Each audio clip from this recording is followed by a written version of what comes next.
Fighting for freedom, liberty, and the restoration of the Constitution.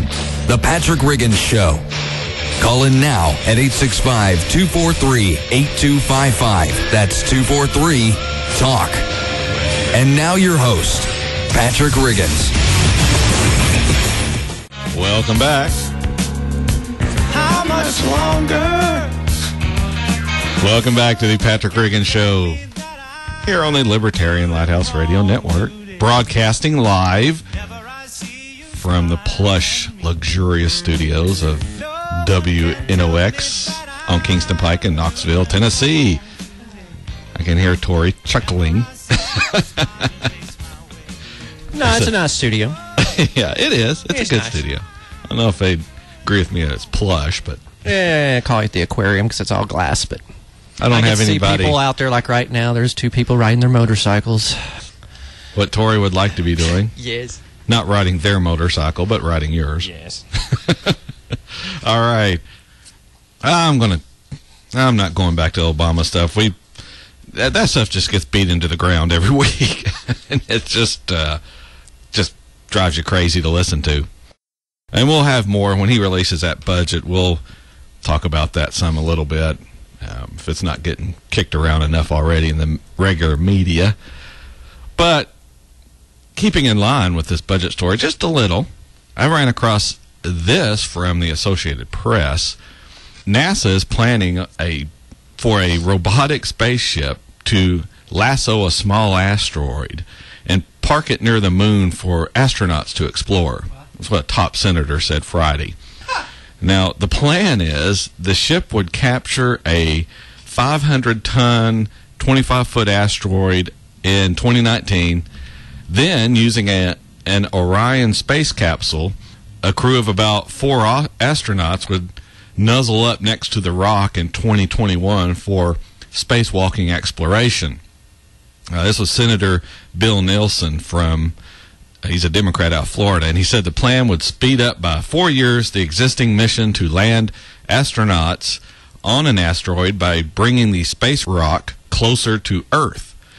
Nelson, who is the chairman of the Senate Science and Space Subcommittee, said Friday that President Barack Obama is putting $100 million in planning money for the accelerated asteroid mission in the 2014 budget that comes out next week. The money would be used to find the right small asteroid. So that's $100 million just to find the right asteroid. Just to find it. $100 million. Not going anywhere yet. Not building any type of space vehicle. Just finding the right asteroid cost $100 million. Now, the senator said it's really a clever concept. Go find your ideal candidate for an asteroid, go get it robotically, and bring it back. This will be the first time ever humanity has manipulated a space object in such a grand scale like what it does on Earth, said Robert Braun. He's Georgia Institute of Technology aerospace engineering professor, but he also used to be NASA's chief technology officer. He also said it's a great combination of our robotic and human capabilities to do the kind of thing that NASA should be doing in this century.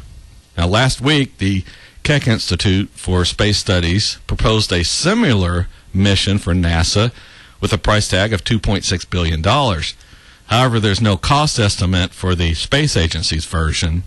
I would take it from that statement that the cost will be probably considerably higher. Now, the robotic ship would require a high-tech solar engine to haul the rock through space, something that is both cutting-edge and doable, Mr. Braun said. Apollo 9 astronaut Rusty, looks like Schweikart, said exploring the asteroid would be great fun. You'd have some interesting challenges in terms of operating an environment like that. All this I got to read to just to ask, do these people watch the news? We don't have the money for this type of crap. We're in trouble spending money we don't have already. The Democrats talk about it. The Republicans talk about it. Even the president talks about it. But we are wasting money on this type of thing. $100 million just to find the hunk of rock we want to use. Just to find it.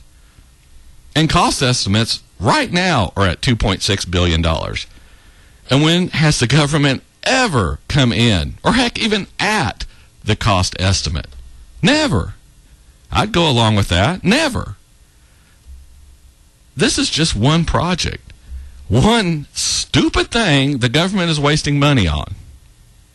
To paraphrase James Madison, I cannot undertake to lay my finger on that article of the Constitution which granted a right to Congress for expending on objects of benevolence the money of their constituents, or in this case, dubious space projects.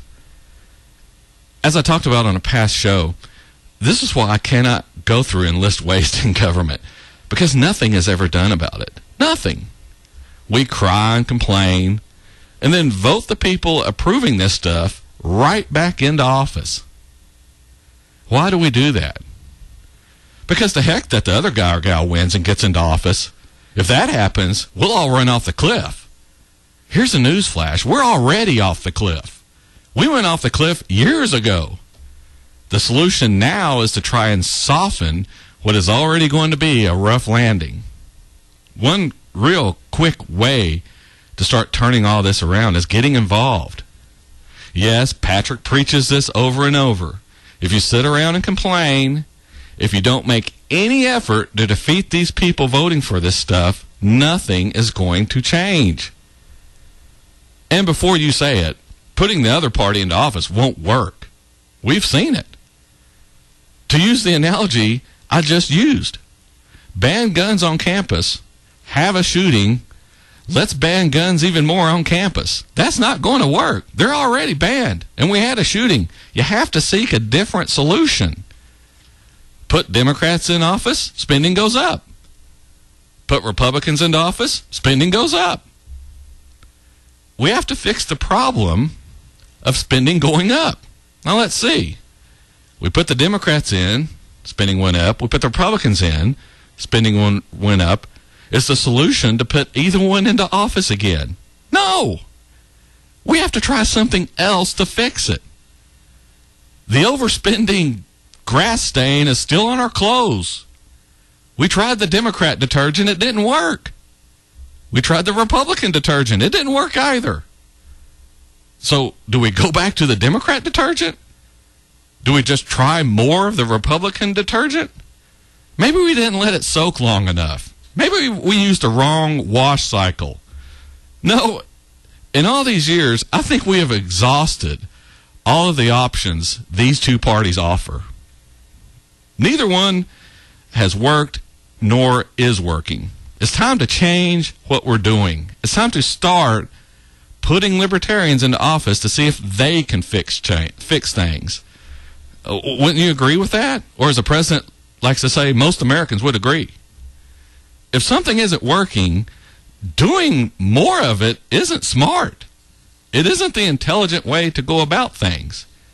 We have to try something else, evaluate the outcome, and determine the course of action from that point. We need to start electing libertarians, or at the very least, Republicans who lean heavily towards libertarian principles. Let's get them into office and see what happens. But sitting around wishing it to happen won't make it true. Hoping and praying without action is just spinning your wheels. You simply have to get out and get these people into office. Just look at the Tea Party. That's what happens when people get together, get a good leader, and forge ahead to create change. The only problem is, after those elections where the Tea Party did really well, we all got lazy. We patted ourselves on the back and stopped working. We expected this to be a one-time thing. And as I've demonstrated on this show week after week, this isn't a one-time thing. Unfortunately, this is a lifetime thing. We're up on the last break here on the Patrick Riggin Show, speeding along. When we come back, we'll talk a little bit about the Supreme Court, and we'll get to that Target shopper story that Tori is just sitting here on the edge of his seat waiting on. When we come back here on the Patrick Riggin Show.